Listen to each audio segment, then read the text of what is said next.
say?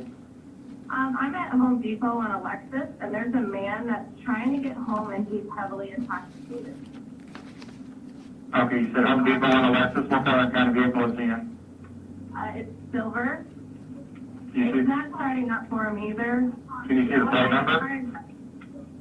Yeah, it's H as in hotel, F as in foxtrot, K as in kilo, 5278. It's a silver Mercury. Silver Mercury, is it a car or SUV? It's a sedan, and he's got a beer can on top, and he's opened like 3 beers since I first encountered him. Okay. Can you give me a description of the driver, the male? He's a older white male, a little bit of a heavier body type. He's wearing a white shirt, and he's standing next to a car talking to some guys. Okay, you said his vehicle won't start? No, it's not starting at all. Okay, what is your name? My name's Caitlin Gregory. You said he's asking them for jumper cables? Yes, sir. What kind of vehicle do they have? He's asking everybody that's here. Okay, what's your phone number? Where is he at in the parking lot? He's about the middle of the parking lot, closer to the building itself. Okay, I have officers notified. We'll get a crew there. All right, thank you. I appreciate it. You're welcome. Bye. Okay, the next thing, and I apologize for turning my back to you, but this is the Home Depot. We're looking north on Lewis. Shooting happened right about the northwest corner, and this is the creek and the wooded area where the suspect fled and subsequently killed himself. Again, I'm not going to regurgitate all this information, but at 11 minutes after 12 is when the initial 911 call came in. About 10 minutes later, Officer Dia arrived in response to the call. He immediately found the suspect's vehicle and positioned his police cruiser directly behind it. Officer Dia then encountered the male, later identified as Edward Henry. Henry began walking away from the officer, and Officer Dia had to run after him a little bit to try to catch up to him. At one point, he lost sight of him. There's a large display of flowers in that parking lot, and he briefly lost sight of the suspect. He found him again, and again the suspect refused to stop and listen to his commands. As Officer Dia began to close the distance, the suspect, Henry, turned and fired a handgun. The bullet from the handgun struck Officer Dia close to his armpit. Officer Dia quickly returned fire and discharged multiple rounds from his department-issued firearm. Literally, within 30 seconds, I would say, backup officers responded to the scene. These next 3 officers are heroes in their own account. Officers Cole DeCant, Jeff McClendon, and Tyler Gaurich assisted Officer Dia by putting him in a police vehicle, starting basic CPR, and getting him to the hospital as quickly as humanly possible. Sadly, after a short time at the Toledo Hospital, Officer Dia was pronounced deceased. Additional officers started a perimeter. I want to stop for a second and give a shout out of thanks to the Northwood Police Department, who got their drone up in the air to help us out, and we also had a K-9 unit on scene for tracking purposes. During the search, officers heard a single gunshot coming from the wooded area. After a systematic search, Henry was found at approximately 3:15 a.m. with an apparent self-inflicted gunshot wound to his head. The weapon was a .22 caliber revolver. With the assistance of the Toledo Fire Department, Henry's body was recovered from the base of Shanty Creek, where I showed you on the picture. A dog that was with Henry at the time was recovered and turned over to the dog warden unharmed. Several witnesses were transported down here to the safety building and interviewed, and they positively identified Henry as the person who shot Officer Dia. I know everybody's going to be asking for the body-worn camera footage. The Ohio Sunshine Law offers several exemptions where we don't have to release that body-worn camera footage. And one of those exemptions says we do not have to release that footage that shows the death of a peace officer or first responder that occurs when the decedent was performing his official duties. Now we'll move on to the suspect. Edward Henry, date of birth of June 27th, 1963. You'll see he has a pretty lengthy criminal history. You'll see the charges along with the date that he was arrested. There are 9 criminal and numerous traffic violations in his criminal history. At the time that he murdered Officer Dia, he had 3 open warrants, one for disorderly conduct while intoxicated, public indecency, and menacing, and that all came from the same incident. Now I would like to have Eunice Dia, Anthony's dad, come up and will address the media and the public.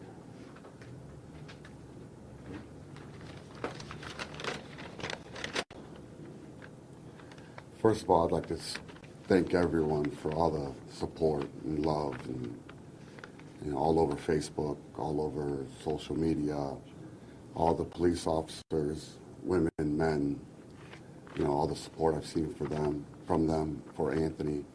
It's been overwhelming. It's helped a lot. It's helped us deal with it a lot. I had my moments. We all have our moments. All the officers that know him have their moments. But the city, Toledo Police, they've been very, very supportive. I couldn't ask for any other department. If this was going to happen, I would want it to be TPD. My son died a hero. And if he was ever given a choice, hey, do you want to die in bed, sick? Do you want to die in a car accident? Or do you want to die like this, a martyr?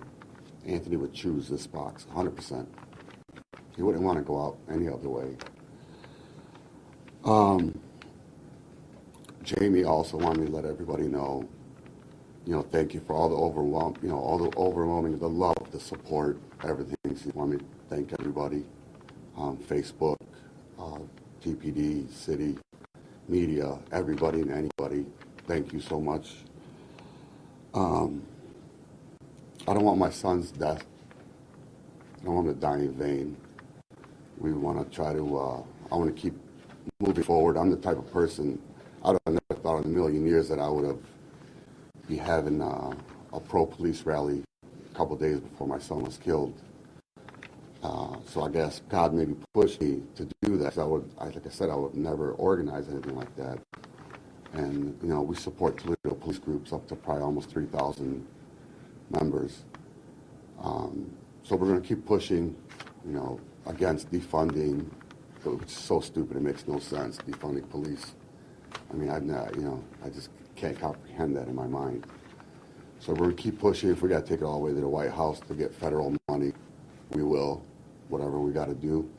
Chief Crawl's doing a fabulous job. Everybody here does a great job. Politics should stay out of policing. City Council, Mayor, with all due respect to all of them, know nothing about policing.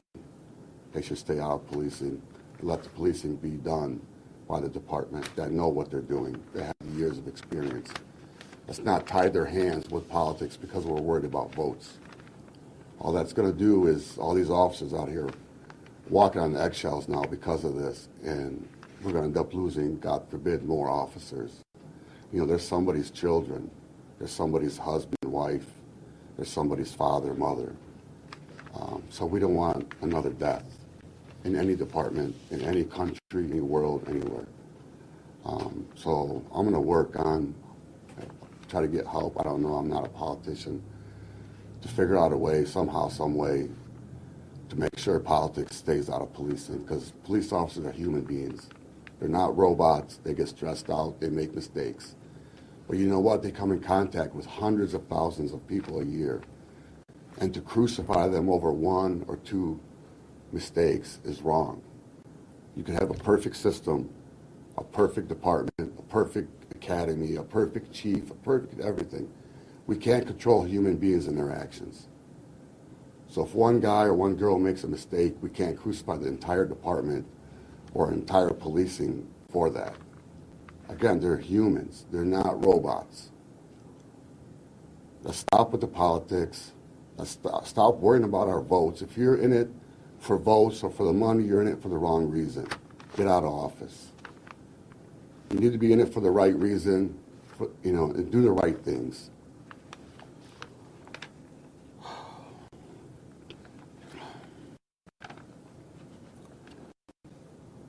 My son went to help this man. He wanted to check on him. I even heard that he asked him, hey, do you need an ambulance?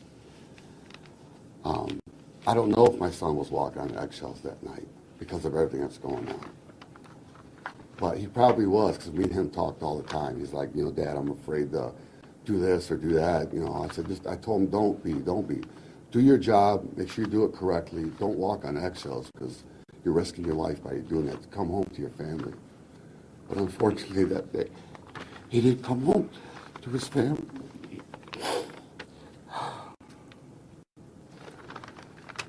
Last night, I went for the first time to the memorial at Home Depot, and it was overwhelming. It was beautiful. I didn't have the heart to do it at first, but I'm glad I went, and I'm glad I saw it. And again, I just want to thank everybody in TPD, everybody in the city of Toledo. Thank you for all the overwhelming love and support. We appreciate you all. And God bless you all. And may God protect all your children, all your husbands, your wives. Let's work to figure something out, get politics off policing.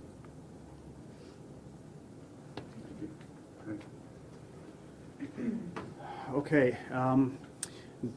Lieutenant Meinhardt mentioned earlier that we're going to play Officer Diaz's final broadcast. I'm not going to lie, it's gut-wrenching, so if you want to turn off your line. Absolutely. Do you want to stop? Okay.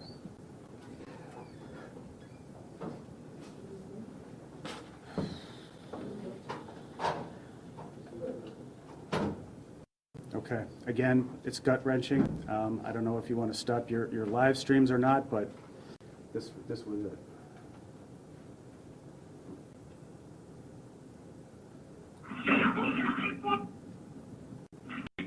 Airport 120-21-28, code 3, 1035 West Lexus at Home Depot.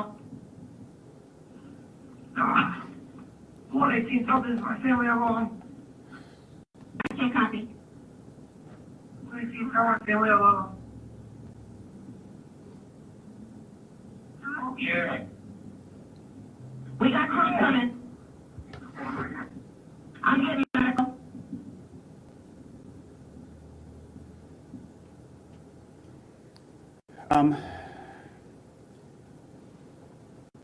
The autopsy is not complete yet on the suspect. Normally, we like to show you a picture of the weapon. We're not going to do that until the autopsy is complete. I'm hoping that'll be within a few days.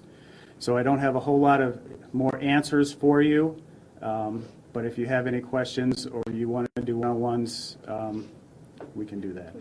No one-on-one, sir. Okay. I was just told by my lieutenant one-on-one, so is there any questions?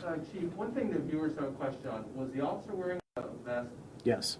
Okay. It was the round went into a part where there was no coverage, sadly. They go over your head and they wrap around, and there's a little bit of vulnerability in the underarm area, and that's where the round hit. Do you know how many shots Officer Dia fired? I don't have that information now. That will be released once we get done with the the coroner's investigation. We'll have all that information out. I know it was numerous rounds. I just don't have the correct number. And I'd like to take 1 second to reach out to the Toledo Hospital's emergency department. Their doctors, nurses, and staff were incredible. The security escorted us around the entire night. It was a surreal night for all of us, and they were consummate professionals, and we appreciate them more than we can say. I forgot to mention that. He worked with a lot of them. Yes. Loved a lot of them Yeah. over there. He used to work there as their campus security. Chief, what was an Officer Dia accompanied by another officer when he responded? There's several areas in the city that are one-man car areas, and we've had that. I've been here for 30 years. We've had one-man car for 30 years. It's the more non-inner city areas, but we have a policy that when we send a one-man crew, especially like that, we send two, and I'm not exaggerating, within 30 seconds, the cavalry was there. Since this incident, I have suspended one-man cars for a while. I mean, obviously, it can't be forever, but we're looking at ways that we can try to make sure our officers remain safe. Do you believe Officer Dia ever struck the suspect with any of his shots? We'll find that out when the coroner's report is back. Is it believed that the suspect only fired one time? That's what we believe, yes, one round, and the one that he committed suicide with. Was there an indication when the officer responded to suicide by cop situation that this individual? No. This was presumably just a drunk guy walking around, and as Dad said here, he was just trying to help the guy out, make sure he didn't hurt himself or others, and just get him home in one piece. Where did the suspect come from? Where was he earlier in the night? What got him to a Home Depot drinking beers? That's a good question. I spoke with the investigators, and we don't know if he was drunk and just pulled him a lot and his car stalled and he was just trying to find a way to get a jump to get back home. We don't know anything prior to what happened in the Home Depot lot. Can you talk about the other people that were in that lot? Was there a mass gathering? It was a group, some in large Toledo, sometimes car enthusiasts will go there and, you know, they'll show each other their cars, they'll rev their engines, they'll do what they have to do. I think he just showed up there because he saw people, and he wasn't involved with that group whatsoever. They called the police on him, so he wasn't involved with that group. Is this somebody that would have been on your radar? Is this someone that officers say, hey, this name rings a bell, the suspect? No. I mean, he had some minor warrants out for his arrest, but it's not like he was, you know, one of our prolific offenders, no. Did I hear you say correctly, because the autopsy's not finished, that you're unable to talk about if this, you know, information on the weapon, if it was obtained lawfully by this suspect? We'll be able to, we'll get all that information for you if it was stolen or any of that information once we get done with the coroner's investigation. Are there any other policy changes aside from taking the one-man crew off right now? No, he did everything perfectly.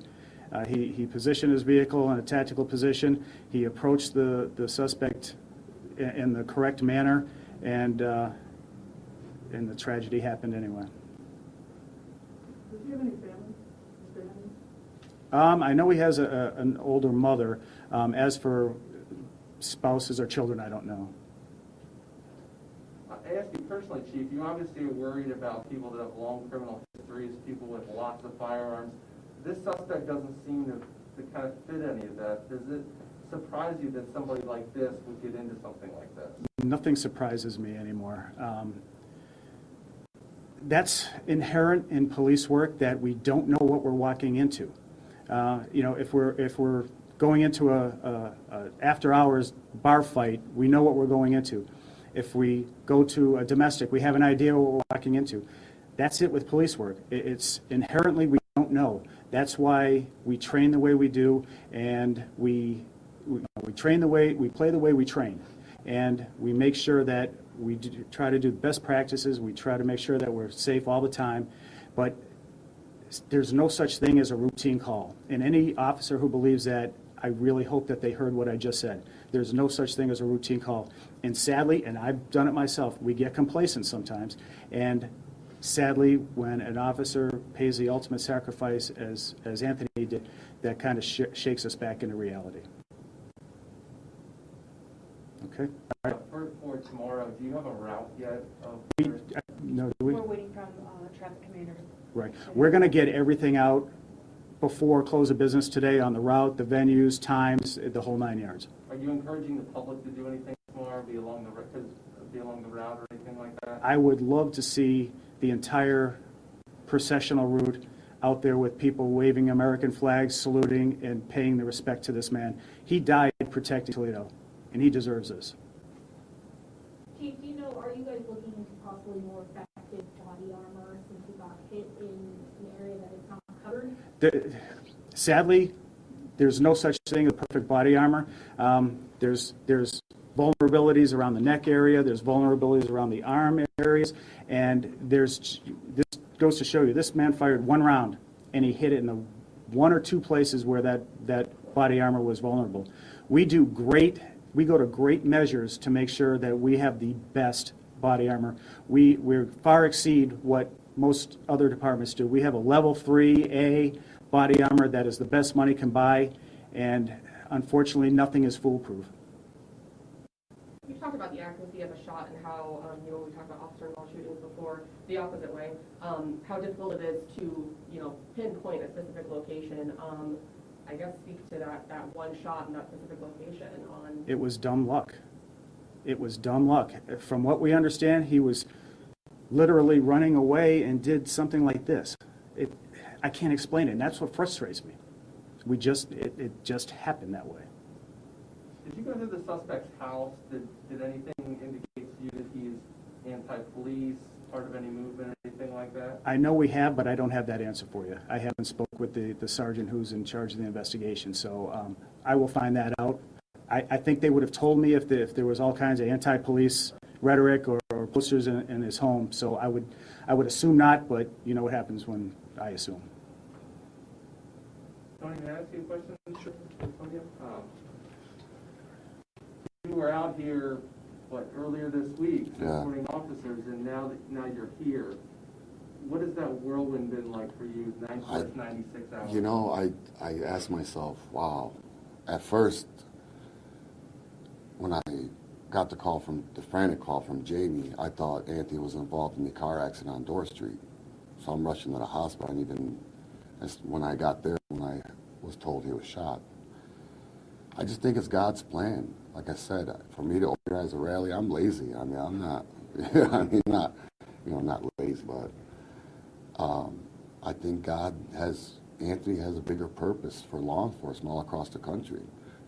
All this hate, all this anti-police stuff, I think this is God telling everyone, hey man, whoa, you know what I mean? It's getting out of control. For me to do the rally and then for 2 or 3 days later for my son to be killed, that's a good boy that loves everybody, not a racist bone in his body, respectful to everybody. I was even told, I haven't heard it, you guys heard it, that I believe he even told the dispatcher as he's dying, thank you, when he told her to tell my family I love them. I don't know if that's true or not. I think this is going to be bigger and better things for law enforcement because of this. If you could say something to him right now, what would it be?